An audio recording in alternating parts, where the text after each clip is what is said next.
Japan প্রবাসী বাংলাদেশি শিক্ষার্থী এবং ব্যবসায়ীদের জন্য আবারও দারুণ এক সুখবর নিয়ে এসেছে রাষ্ট্রীয় পতাকাবাহী সংস্থা বিমান বাংলাদেশ এয়ারলাইন্স।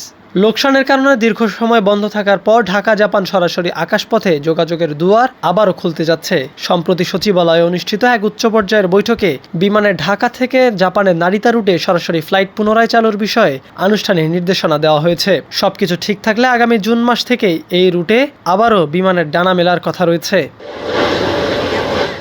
বাণিজ্যিকভাবে লাভজনক না হওয়ায় এবং পর্যাপ্ত উড়োজাহাজের অভাবে 2006 সালে ঢাকা নারিতা রুটে সরাসরি ফ্লাইট পুরোপুরি বন্ধ হয়ে গিয়েছিল। এরপর দীর্ঘ 17 বছর পর যাত্রী এবং প্রবাসীদের বিপুল চাহিদার কথা মাথায় রেখে 2023 সালের 1 সেপ্টেম্বর রুটটি আবারও জাঁকজমকপূর্ণভাবে চালু করা হয়েছিল। কিন্তু পরবর্তীতে হজ অপারেশন এবং উড়োজাহাজ সংকটের কারণে গত বছরের মাঝামাঝি সময়ে এটি সাময়িকভাবে স্থগিত করতে বাধ্য হয় কর্তৃপক্ষ।